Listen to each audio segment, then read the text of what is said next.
Some people go to NYC to serve their fatherland, but Femi did not come to serve. He came to package. While other coppers were shouting Alawi, Alawi, Femi was busy planning how to upgrade from Corporation to Chief Engineer Femi Owolabi, oil and gas investor from Canada. They posted him to Abuja, but Abuja posted him to wahala.com. Quick one, hit that subscribe button so you don't miss where this is going. The day Femi arrived in Abuja, he felt like a village boy in heaven. The boss from Ibadan dropped him at Utako Park. He stepped out with his Ghana must go, looked around and whistled low. Wide roads, polished cars, people walking as if they had nowhere urgent to go, but still looking important. Abuja was clean, too clean, like Lagos that just finished beating. Na yeah, go blue, he whispered to himself. Waiting for him was his uncle, Uncle Tayo, a senior civil servant with enough connection to secure a transfer letter for Femi's NYC to Abuja. The man drove a Toyota Prado. As the car glided past Maitama, Femi couldn't believe his eyes. Big houses stood like palaces. Security men wore uniform shepherd and corper's khaki. Finally, they entered Asokoro. Uncle's compound was like a mini estate. Two massive duplexes stood inside, one for his family, the other rented to a diplomat. Behind at the far corner was a cozy boys' quarter where Femi would stay. When he got inside, Auntie Moji came out. She sized Femi up with the kind of look mothers reserve for coppers, who came with appetite bigger than ambition. "Welcome," she said, her voice flat. "Just don't finish the children's food. That's all I ask." Femi laughed nervously, but deep inside, he was already thanking God. A well-furnished boys' quarter in Asokoro, generator always running, AC in Abuja 8. From that day, Femi promised himself he would not just survive his NYC, he would use it to blow. Everywhere he went, Abuja whispered wealth. On the road to Wuse, convoys sped past, sirens wailing, glass tinted black. In lounges, he saw young women in body organ dresses, laughing like they had no problems in their lives, their perfume trailing the hair like a spell. But the laughter was never for men like him. Whenever he and his copper friends entered the lounge, the girls barely blinked. A high from Femi ended silence, as if mosquitoes had disturbed them. A smile from a copper was answered with silence, as though poverty itself had tried to start a conversation. And yet, let one man with a bulging stomach and the confidence of a landlord enter the same lounge, the atmosphere changed. The same girls who ignored Femi would suddenly giggle. Their eyelashes fluttered like butterfly wings. "Uncle, you're so funny," they would say, their voices soft, sweet, almost desperate. It burned Femi's spirit. One particular evening, he and his friend gathered in a copper's hangout in Wuse. The open-air space smelled of suya spice and roasted onions. Bottles of malt and cold Fanta sweated on plastic tables. Music from a nearby speaker played quietly. Femi leaned forward, frustration written all over his face. "Guy, why you be say this Abuja babes know they look our side? Now only those old married men them they always follow." His friend Corper Emeka, who always had theories about life, chuckled knowingly. He tore a piece of suya, chewed slowly, and then leaned in closer like he was about to reveal the secret of the universe. "My guy," he said, wiping his oily fingers on the serviette, "na packaging and security. Once you hold ring, khaki, and talk with confidence, you don't hammer for their hearts. Forget khaki no dey open doors." Femi frowned. "Just like that?" Emeka snapped his finger. "Just like that. These girls don't want stress. They want man wey already look like if he take care of them. Married man na assurance. Khaki na proof. Confidence na the finishing." Saturday came. Femi took a trip to Garki Market. He strolled through stalls until he found one filled his jewelry. With his Alawi savings, he bought a fat golden ring, the type that screamed, "Yes, I am married, and yes, my wife is abroad." Back at the compound, luck doubled his confidence. Uncle Tayo's second car, a sleek black Camry, was free. He borrowed it with the excuse of going for Corper's fellowship, but fellowship care. Femi was born again, not in church, but in packaging.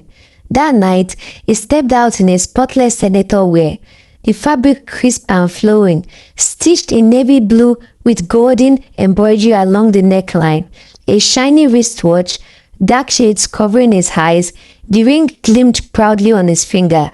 From that moment, he removed the khaki of Corper Femi and wore the agbada of Chief Engineer Femi Owolabi, father of two, based in Canada, temporarily in Nigeria. Fine lips started to smile, phone numbers rolled in. When he spoke in baritone, pretending he just ended a Zoom call with the Canada office, women leaned forward. Femi, the Corper, had entered the season of packaging glory. He even opened an Instagram page at chief_femz global. He posted photos in borrowed cars. Followers gathered. Slay Queen slid into his DM. Packaging required consistency, and Femi knew that. Eli was like tailoring a suit. One wrong stitch and the wrong fabric would unravel. So night after night, he sat with a biro and an old shutter, sketching his new life like an architect planning a scraper. Step 1. Family in Canada. He pictured a wife, tall, light-skinned, studying for a master's degree in Toronto. Her name, Stephanie. She was classy, Christian, and conveniently too busy abroad to ever visit Nigeria. They had 2 kids, both in primary school, Daniel and Anita. He even picked out their imaginary school uniforms in his head. Boys wear blue shirts, girls wear pinafores. He muttered, practicing the details so no one could catch him off guard. Step 2. Properties. Whenever conversation turned to money, he smiled lazily and said, "Oh, my tenants in Wuzetu are disturbing me again." In truth, he had never stepped into a duplex in Wuzetu. His entire life's property was a single bed in Auntie Moji's boys' quarter. But the way he spoke, even his seasoned landlord would nod in sympathy. Step 3. Oil contract. Sometimes it was Shell, other times Chevron. It depended on who he was trying to impress. If the babe looked like she preferred foreign, he said Shell. If she sounded patriotic, he said Chevron. Always flexible, always calculated. Step 4. The office. This was his masterpiece, a phantom company with an office in Maitama nobody could ever visit. Of course, because the projects were confidential. If anyone pressed further, he would shake his head solemnly. "You know this oil business, highly sensitive. I can't expose government partners." And just like that, curiosity turned into admiration. But Femi didn't stop at stories. He trained his voice. He stood in front of a cracked mirror every night, switching accents like a chameleon. "Good evening, dear," he said in crisp British English, tilting his head and raising his shoulders. "Oh, you know, I just got back from London. Quite stressful. Really? Intro to Abuja. Non-stop. Honestly exhausting." Then he dropped an American accent. "Yo man, I'm in oil and gas, moving things globally. You know, got partners in Austin and Dubai who don't sleep, bro." He laughed at his own performance, bowing to an imaginary audience, and slowly, something dangerous happened. He began to believe it. Soon if anyone asked, "So what do you do?" he didn't say, "I'm a copper." That part of him was dead, buried and forgotten. He would lean back, cross his leg, and say with quiet confidence, "I'm into real estate and strategic oil investments." And the babes, oh, they believed. Eyes widened, lips parted, questions followed, and with each new listener, Femi's lie wrapped tighter around him like a king's robe. In their eyes, it wasn't just Femi, the copper anymore. It was Chief Owolabi, the young billionaire in the making. It was a Sunday evening in Jabi. Lounge lights glowed soft. Afrobeats played low in the background. Femi walked in, confident in his married man's starter pack complete. That was when he saw her, Cynthia, tall, elegant, not loud, not even trying too hard. She carried herself like someone who didn't need anybody's validation. She sat quietly, sipping a drink, scrolling her phone. Femi sat nearby. After minutes of rehearsing lines in his head, he leaned over. She looked up, smiled faintly. She was a banker, polished and sharp. He introduced himself with his usual charm. I'm Chief Owolabi Olufemi. He lied smoothly. Business consultant, just managing life in Abuja. Cynthia raised a brow. Consultant in what? Oil and gas, import-export, you know. Diversified portfolio. She nodded slowly. After all, he was handsome, tall, and spoke with confidence. They talked. Unlike the usual slay queen, Cynthia wasn't impressed by flashy talks. She asked deep questions. What do you do? What do you value in life? Where do you see yourself in 5 years? Femi, the chronic liar, still lied. He told her about his wife and kids in Canada, and their relationship was scrounging on a break because long distance was tough. To his surprise, Cynthia nodded sympathetically. I understand. He thought it would end there, but in weeks that followed, they kept talking. She texted, she called, she prayed with him, she even cooked for him once. And that was when the unthinkable happened. Femi started to catch real feelings. Cynthia was different. She wasn't chasing money. She wasn't after flashy promises. She was after his heart. One night, after dinner she cooked, she looked him in the eyes and said, you are the kind of man I've always wanted. You are mature, stable, God-fearing. Femi swallowed hard, like Eba stuck his throat. Mature, stable, God-fearing. Him, the copper living in uncle's boys' quarter, the liar with fake ring. That night, for the first time, Femi considered confessing. He imagined telling her, Cynthia, I'm not who you think I am. I'm not an oil contractor. I'm not married with kids abroad. I'm just a copper. But the fear of disgrace was stronger than honesty, so he stayed quiet, and the lie grew bigger. Femi knew that to keep his grand lie alive, he needed more than just words. Women like Cynthia loved proof. Offices, titles, business cards, things that glittered even if they were fake. So with the little money he scrapped together, he rented a tiny corner in a shared co-working space on the outskirts of Wuze. It was a noisy building with glass partitions, rows of desks, and a constant hum of printers and fan. By day, it housed everything from boarding tech startup to online betting agents. Femi claimed the corner by the window, pasted random oil price charts on the wall, and borrowed 2 laptops from his cousin, leaving them open with spreadsheets and graphs he didn't understand.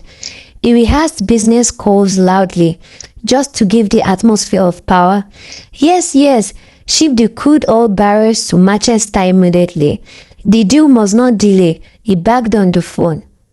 One Tuesday afternoon, as he leaned back in his chair pretending to read a confidential report, the door suddenly creaked open.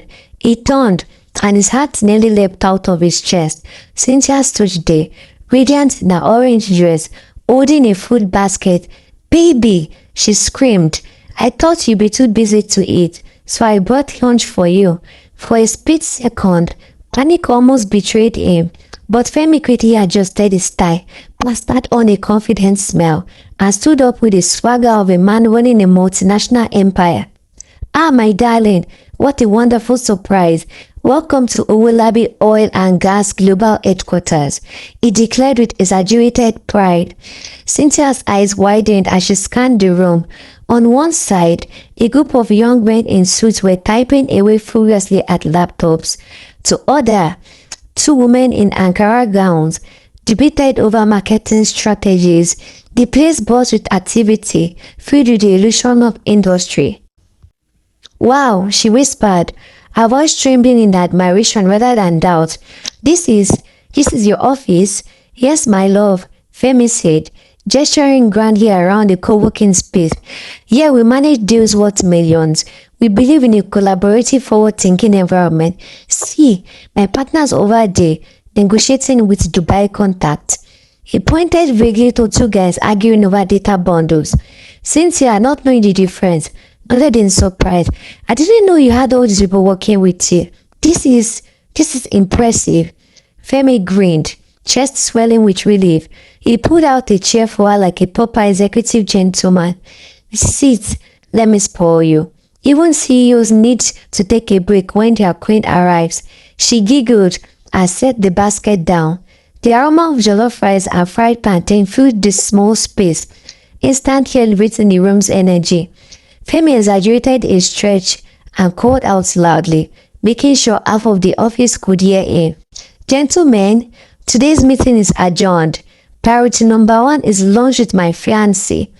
The other co-workers chuckled lightly, assuming it was just another braggart in love, but Cynthia saw it differently. To her, it was the confidence of a man in charge. As she watched him eat, his phone rang.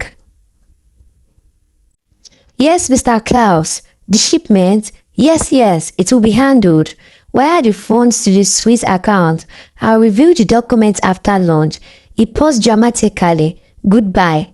Cynthia's jaw nearly dropped. Babe, that sounded so serious. Femi wiped his mouth with a tissue and gave her a knowing smile. My world is serious, Cynthia. Oil isn't beans. But when you marry me, all this, he spread his arm over the buzzing office, will be yours too. Her eyes shone with admiration. Utterly convinced, she leaned closer, kissed his cheek, and whispered, I'm proud of you. Femi swallowed hard. Proud? If only she knew. But he kept smiling, savoring the sweetness of her belief. For now, the illusion was perfect. Cynthia's friends were bankers, sharp and calculative. That evening, at the cozy upscale restaurant in Wuse, Cynthia walked in with Femi by her side. She was glowing, ready to finally present a big man fiancé to the people who mattered.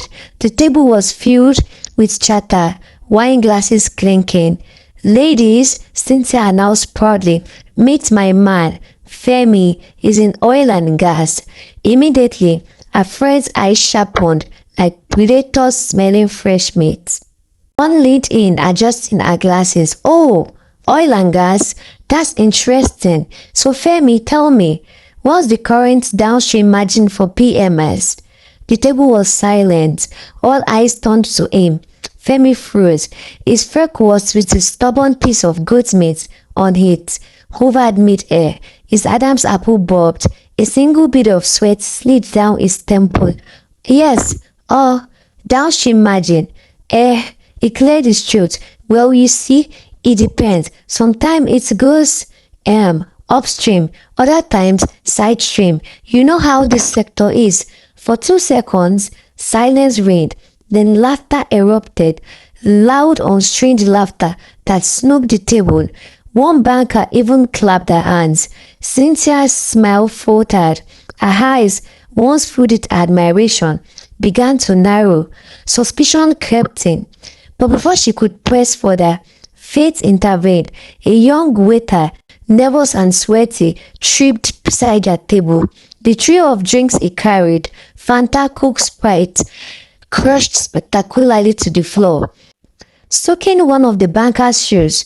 Yay, my shoe, the lady shouted. Chaos broke out. Staff rushed over, apologizing. The whole restaurant looked. In the commotion, Femi quickly wiped his sweat, forcing a chuckle as if nothing had happened. Cynthia's friends were distracted, but Cynthia herself, she wasn't laughing anymore. She looked at Femi differently now, but the damage was already done. Cynthia's trust in him was cracking. Saturday mornings in Abuja were always quiet in Cynthia's world. That morning, she rose earlier than usual, humming softly as she brushed her hair before the mirror. Her eyes shone with the quiet excitement of a woman in love. She wanted to surprise her man, Femi, the tall, charming, fast-talking oil boss who had swept her off her feet. She dressed in a flowing peach gown that hugged her figure just enough to remind him she was wife material, yet simple enough to look homely. On her way, she stopped by her favorite bakery at Wuse, buying a warm loaf of banana bread, his favorite, or she had once claimed.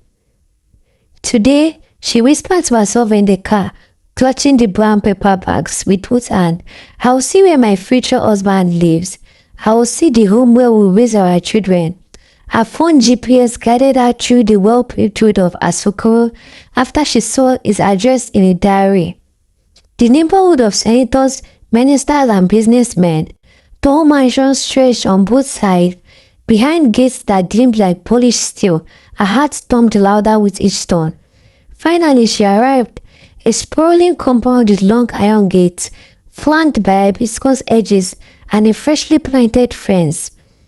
The building inside rose majestically, cream walls, tinted glass windows, balconies lined with flowers. Cynthia gasped, "Wow, my man is truly blessed."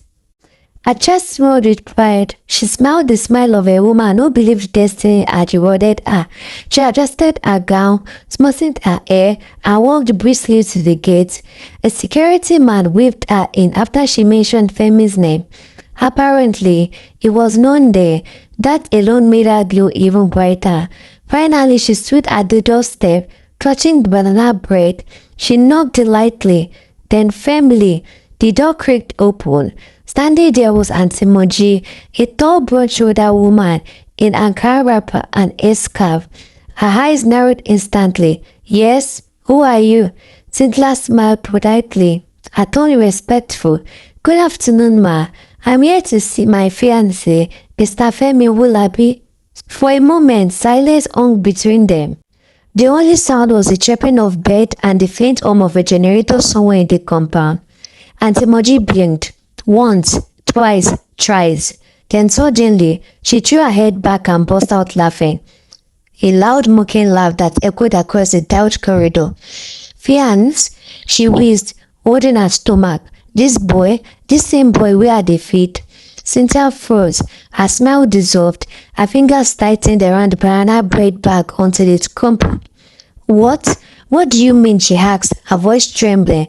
But before she could process it further, Auntie Moji turned her head towards the interior of the house and shouted, her voice sliding through the air like a whip, "Femi, come here now. Somebody say you be her fiancé." Cynthia's heartbeat thundered in her ear. A moment later, footsteps pattered on the tiled floor, and then Femi appeared. And not the Femi she knew, not the smooth-talking oil executive with neatly pressed suit, expensive sunglasses, and the confidence of a man who owned the city. Instead, here stood a boy, yes, a boy, wearing nothing but a washed-out singlet and loose boxers. One leg of his rubber slippers was missing, his hair was uncombed, and his lips were dry. The sight hit Cynthia like a slap. "Femi," she whispered, her voice breaking, her eyes wide with disbelief. Femi's lip quivered. He scratched his head, searching desperately for words that would not come. "Sin, baby, this is not what it looks like." But oh, it was exactly what it looked like. From big man to houseboy in 30 seconds. The mask had fallen. Cynthia's chest rose and fell sharply as tears poured in her eyes. The weight of betrayal pressed heavily on her chest. Auntie Moji crossed her arms, her lips curled in a scorn. "Next time you won't lie, Femi, lie to somebody that won't come to your house uninvited." Small boy, big dream, bigger lie. The mocking words sweated deep into Cynthia's heart. She looked down at the banana bread in her trembling hands, then at the man she thought was her future. Her tears fell. Quietly, almost robotically, she dropped the bag on the tiled floor. It landed with a thud forgotten. Then without another word, she turned and walked away. Her sandals clicked softly against the pavement as she left, each step carrying her farther from the illusion, from the heartbreak, from the boy who had fooled her. Femi stood rooted to the spot, watching her retreating figure. His chest tightened until it hurt. He wanted to run after her, to explain, to beg, but his legs refused to move. The door slammed shut behind him, leaving him alone with the laughter of Auntie Moji ringing in his ears. And in that moment, for the first time, Femi realized he was no longer playing a harmless game of pretense. He had lost something real, something he might never get back. The gist spread faster than wildfire. Uncle grounded Femi. No car, no going out. Auntie Moji told her friends. The gist entered Corper's WhatsApp group. Within days, Femi's name was trending locally. Corper Zaddy. The fake ring now sat in his drawer. His ego rested in shame. He tried calling Cynthia. She blocked him. And for the first time in months, Femi faced the truth. Packaging is temporary, but exposure is permanent. Femi finished his NYC quietly. He stopped pretending. The couple once acted like sugar daddy, now walks to people in real khaki, no rings, no lies. He learned in the hardest way that life isn't Instagram highlights. You can fake accent, fake ring, fake lifestyle, but you can't fake reality forever. And as he packed his bag on the last day of the service year, he whispered to himself, Abuja showed me paper, but at least Abuja also showed me sense. The story of Femi teaches us that packaging may shine for a moment, but truth lasts a lifetime. You can fake lifestyle, but you cannot fake character. It teaches us that humility is better than pretense. If you are proud of your little today, tomorrow will give you more. But when you fake what you don't have, shame will be your reward. It teaches us that Abuja or life itself will test you, and sometimes embarrassment is the best teacher. Femi learned too late that you don't need to pretend to be a big man to find value in yourself. Finally, the story of Femi teaches us that society may pressure you to look successful, but at the end of the day, this comes from living your truth, not from impressing others. If you enjoyed this story, don't just leave, click subscribe and join us for more unforgettable tales like this one. Thanks for watching.